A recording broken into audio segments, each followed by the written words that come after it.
Mi nombre es Rafael Berguán, soy economista, me disculpo. Bueno, tengo yo, lo tienen que haber visto en el programa, la responsabilidad y también el privilegio, por supuesto, de presentar al profesor Wolfgang Streeck. I said Wolfgang, I didn't say Wolfgang, right? Good. El profesor Streeck es sociólogo alemán. Su destacada carrera profesional lo llevó a dirigir durante 2 décadas, 20 años exactos, el Instituto Max Planck para los estudios de las sociedades en Colonia, Alemania. Para los que no conocen la sociedad Max Planck, creo que basta con señalar que la clasificación de instituciones de investigación no universitarias realizada por el Times, el diario londinense, la ubicó como número 1, number 1, en investigación científica y número 3 en investigación tecnológica a nivel mundial. Desde 2014 el profesor Streeck es su director emérito. Bueno, de ello y más, y de lo que quiera, nos podrá hablar hoy día el profesor Streeck. Insisto que después van a tener ustedes la oportunidad de hacer las preguntas a viva voz para que vayan pensando en ellas si así lo desean. Wolfgang, the floor is yours. Gracias.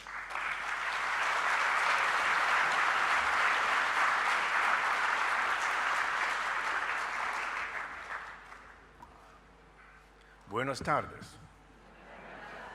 That's my only Spanish, so from now on it will be English. I intend to stick to the subject that was announced. So all the many questions that were asked by the introducer, we may be able to talk about in the final question and answer session. Just one little remark. The fact that life expectancy has increased over the last 150 years has much to do with public health and with political provisions for the improvement of the living situations of people. It doesn't come from capitalism, because it was not a process of profit-making, but a process of political care for your fellow citizens. But what I want to talk about today is something else, the relevance of Marx today. And I begin by saying that I'm not a Marxist. Now, I share this, just a second, this doesn't work. I share this with Karl Marx himself, who at the end of his year, in a letter to a friend, wrote the sentence, I'm not a Marxist, because he was sort of fed up with the doctrinaire interpretations of his work that were going around at the time. Marx isn't, and of course it's important to understand that he was a revolutionary in the sense that he was deeply involved in the organization of the working class. But he didn't invent the future. He was quite certain that he would see the end of capitalism in his lifetime, but what would be coming afterwards was not something that he was writing about. I think, apart from very few. Also, the process of revolution itself was something that later was developed by someone like Lenin, Trotsky, not by Marx. He died too early for the purpose. But before let me begin by saying that as far as I'm concerned, I encountered Marx as a student of sociology in Frankfurt at the end of the 1960s. And unfortunately, I got in at the wrong end, so to speak, the first chapters of Capital. This was by far too abstract for me, for a 20-year-old person from the provinces with a need for concrete, real-world experience. It was only much later that I returned to Marx when I was teaching at an American university, UW-Madison. There, I became aware of the breathtaking complexity of Marx's conceptual apparatus, which surpasses everything that was produced at the time and later in social science. and which is uniquely suited to observe and represent conflicts, dilemmas, or contradictions in social life. In fact, this is a theory of conflict, and it's a theory of difficult alternatives and strange combinations of progress and regression. This time, when I encountered Marx for the second time, my entry was the historical chapters of Capital, especially on the working day, and on what Marx calls primitive accumulation. Later, a few words on this. From them, one could learn that sociological theory could and should not sacrifice to its functionalist, idealistic, and postmodernist terms. When I tried in several books after 2008 to come to terms with the rise of neoliberalism since the 1970s and its human and political consequences, I benefited greatly from the Marxian template of historical political economy concerned with trajectories rather than snapshots. That's a very important distinction.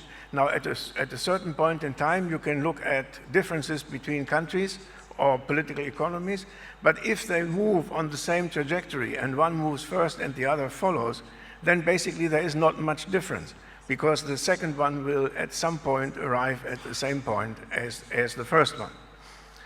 Now,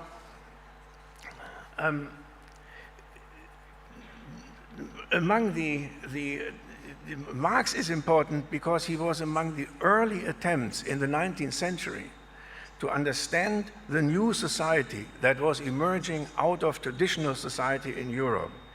And what he tried to do, together with others, was to understand how this enormous dynamic, where it was grounded, and what prospects it opened for human society. Marx tried to understand his present as a moment in a long history of mankind, a history in which we have to argue about what we want to see as progress and what we want to do for that progress and what we can do under given circumstances as a society. Even if you have never read something from Marx, you will find that he uses a heuristic, a conceptual structure for modern society based on the tension between public interest and private capital accumulation as a dynamic relationship of crisis. How to combine the two and how do they interfere with each other? With politics as a search for compromise between human interests and capitalist capital accumulation. Among the themes that Marx develops are, for example, the undermining of technological progress through that progress itself, the limitedness of the drive of capitalism for capital accumulation on the one hand, and the finite character of human life and nature. The human history as a process of self-production of human beings or of human society. Man, as he says, as the animal that can only individualize in a society. In other words, the fundamental connection between individuals and the historical period, the society in which they live. In Marx's research program of a political economy, economics appears as a relationship of power and force, resulting from unequally distributed control over over the resources used by society for its reproduction, as production and distribution controlled or contested by political power, not as a technocratic arrangement to improve the life chances of people. It is a political thing. Economics is deeply political because it is shot through with power as a sort of fundamental force in social life. Now, we are not among social scientists here, so, or at least not all of you are. So what I want to do is, I want to say something, or I want to explain how Marxian theory stands for a way in which to see the world for practical people, not just for theory, as a way in which one can conceive one's own life and the lives of other people in an everyday way. A few points where we can learn from Marx as citizens, not as specialists in social science. And I begin with the first point.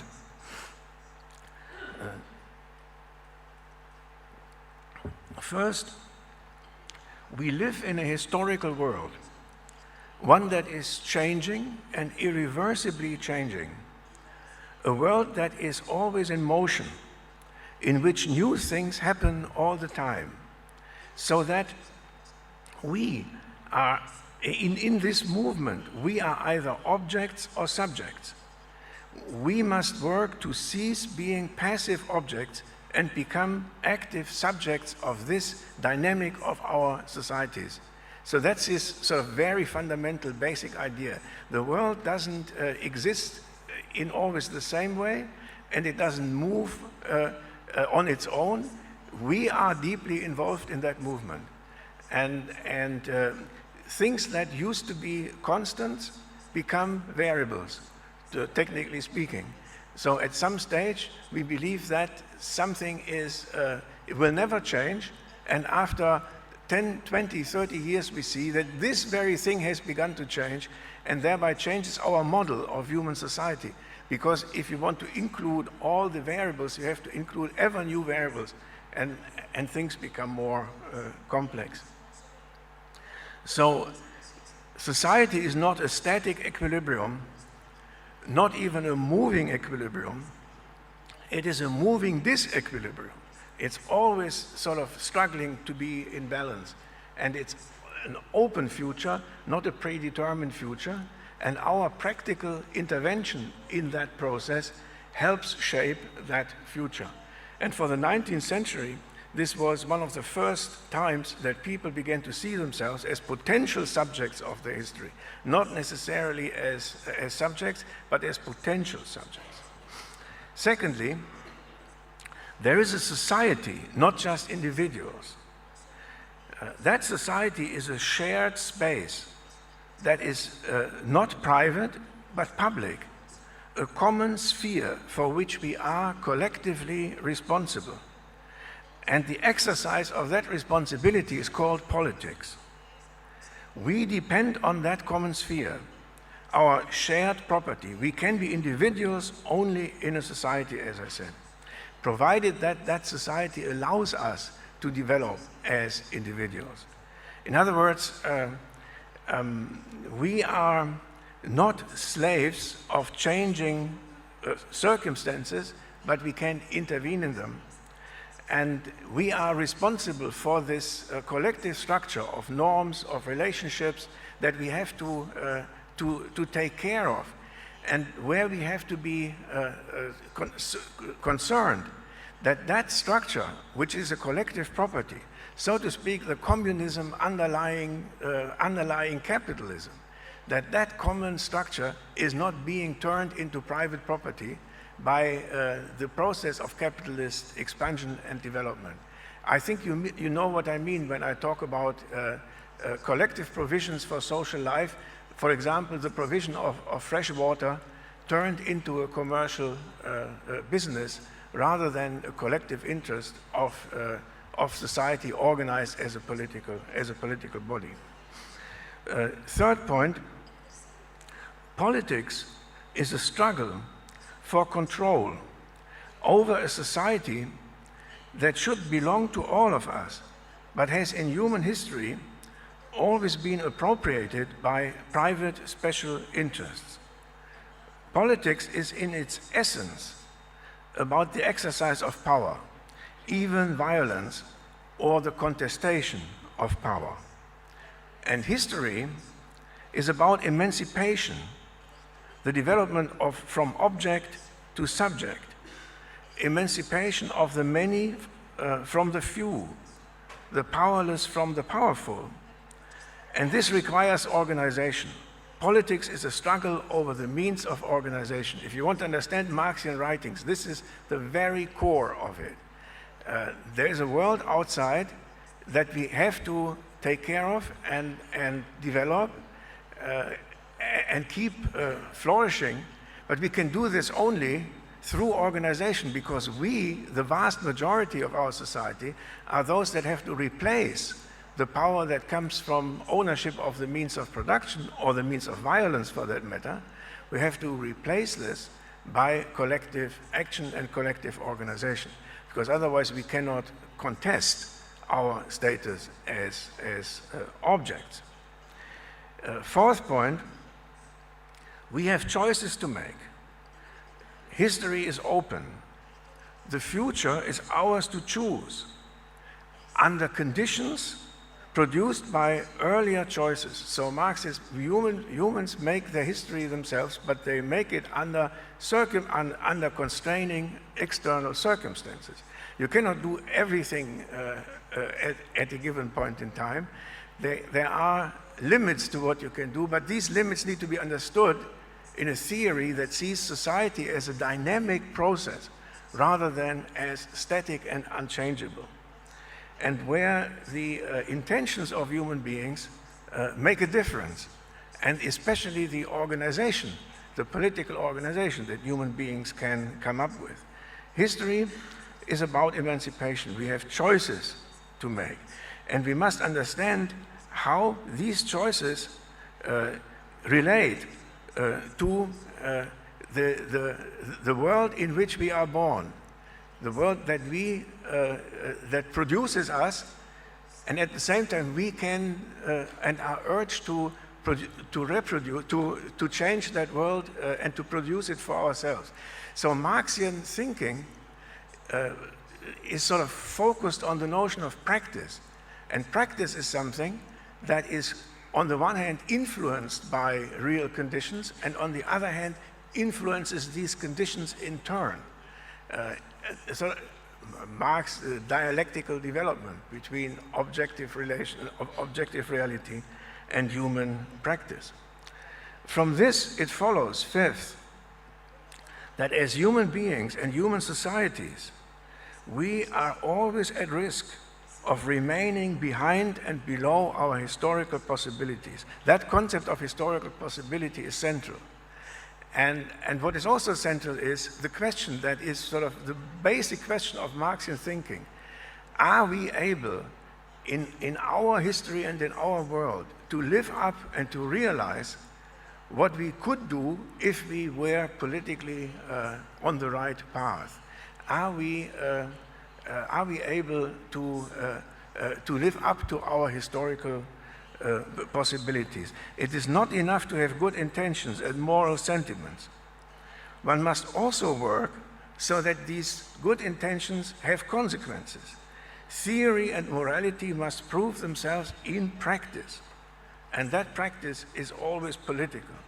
Then we insert that a society where only 30% of the population sort of takes an interest in national elections. There's something wrong in a society like this because it does not understand that politics is central to the fate of a society and to the direction in which it is going to develop.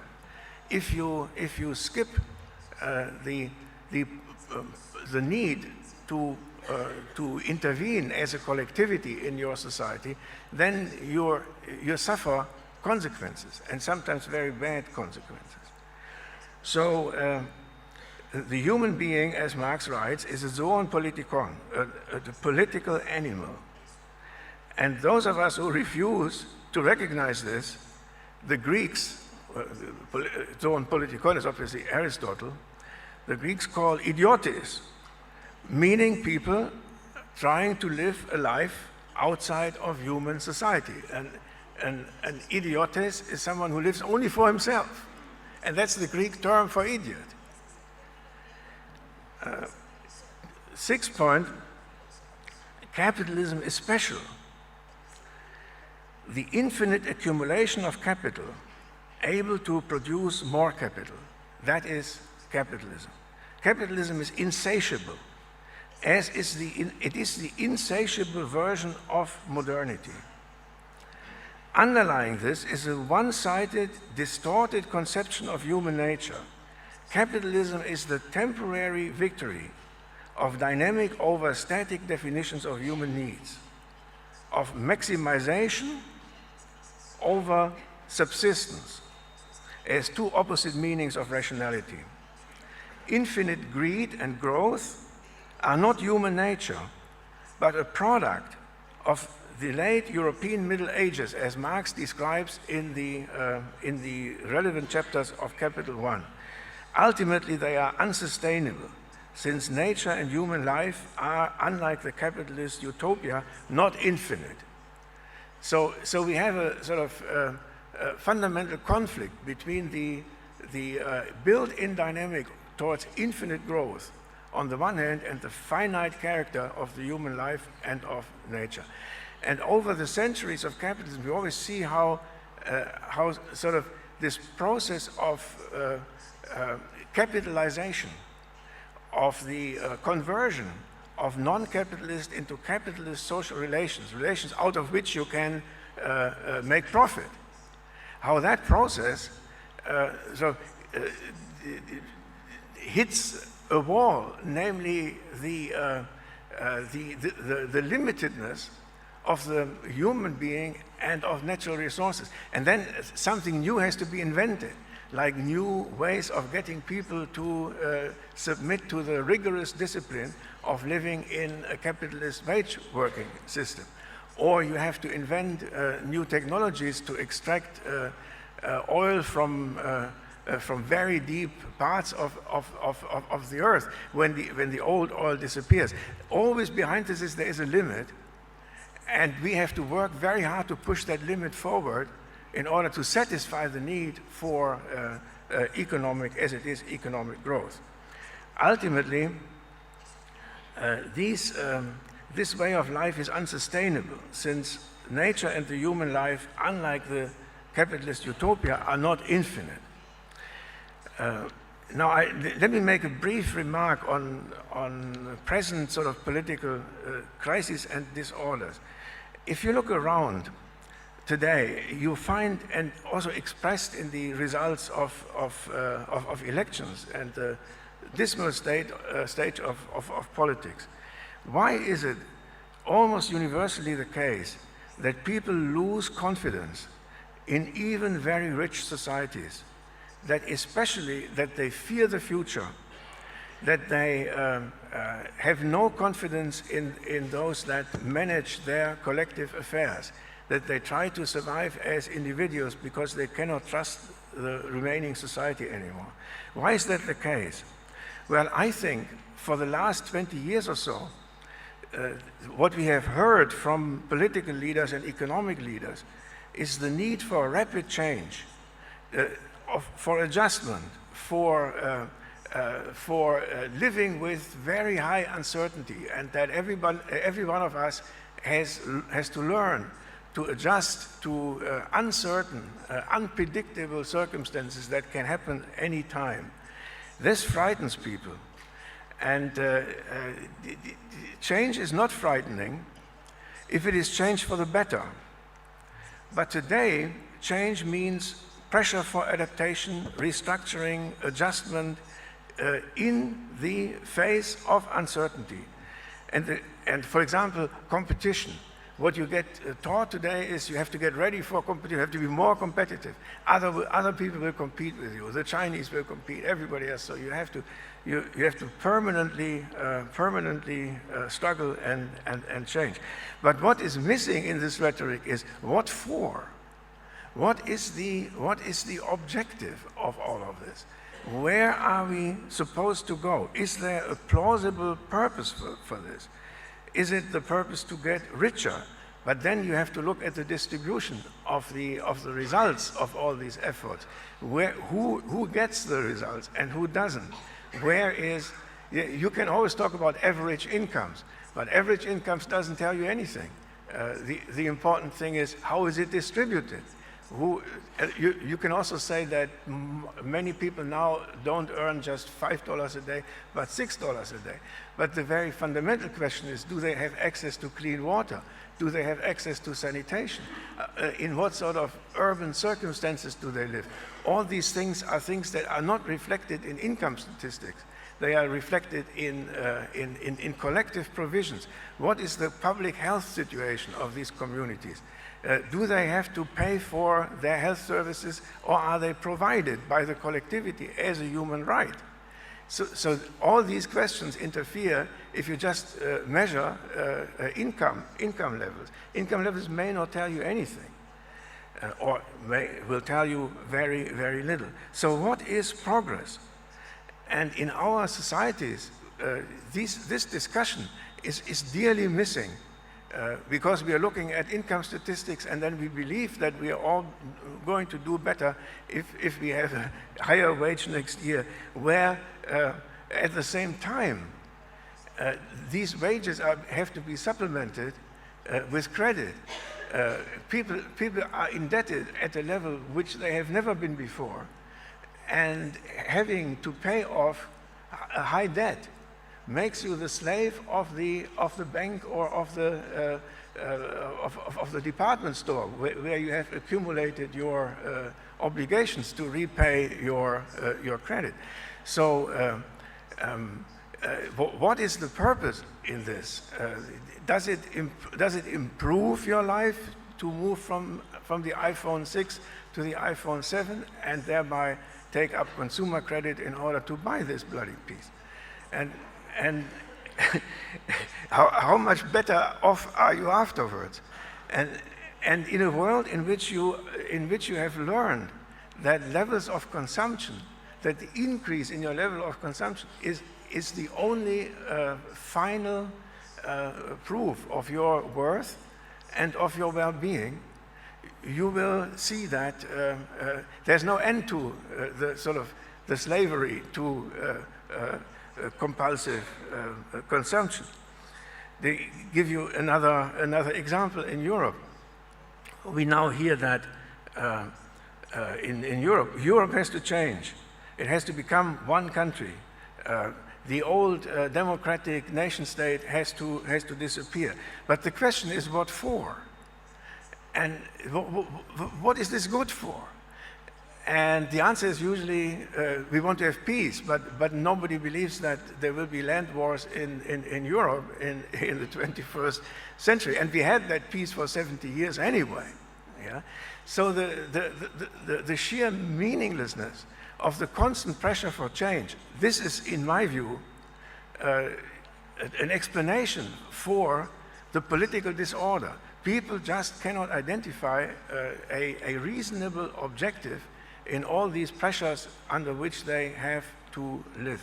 And that is something, again, that if we try for an explanation, for an understanding, then this contrast between the infinite need to accumulate, even in a situation where basically you're basically okay, that is a very deep source of discontent. Now, let me end by saying that looking at the way our lives have become commercialized and the way in which we are hitting the limits in terms of the use of nature, the big problem today, the historical task, is to build a subsistence economy or subsistence society inside a modern way of life, a dialectical recovery of the benefits of community and contentedness without sacrificing the benefits of individualism and creativity or entrepreneurialism. And building this into a good society requires that we remember the fundamental message of this body of theory, which is that we cannot be happy in an unhappy society, or only very few people can do this, who can try to dissociate themselves from the rest of their society. Let me end with an example. The other, I think 2 years ago in the journal The New Yorker, there was a story about the very, very, very rich in Silicon Valley, and what many of them are doing now in terms of building for themselves and their families safe points to which they can withdraw if the world economy explodes or if there is a public uprising against themselves. So when they talk among each other, for example, about New Zealand, apparently in New Zealand they have all sorts of buildings deep in the mountains of New Zealand to which they can, and the absolute madness of this idea is maybe exemplified by the following case which he reports. One of the tycoons, I think it was this guy Peter Thiel, who explained to him that he had a problem. And the problem was he had a plane waiting all the time for himself and his family to go off to New Zealand in case things happen. And that plane is always sort of ready to go. But he said, there is a problem. I need a pilot.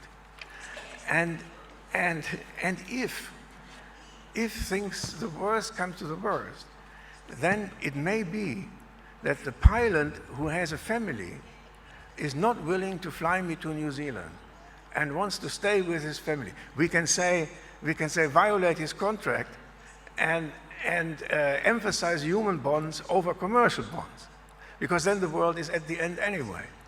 And then he said to the reporter, but I found a way. Inside the plane, I have a little compartment which is for the family of the pilot.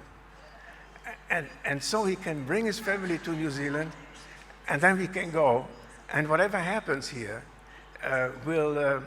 this is the madness. Marx would say this is the complete madness of this idea that you can be happy outside of a society.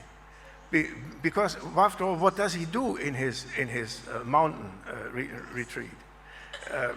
But this idea that you can prolong your life beyond nature and society is something that to me epitomizes much of what is wrong with modern 21st century capitalism, which forces us into a way of life that is, as I said, in the end unsustainable. And I end here, and I'm happy to answer any question you may have.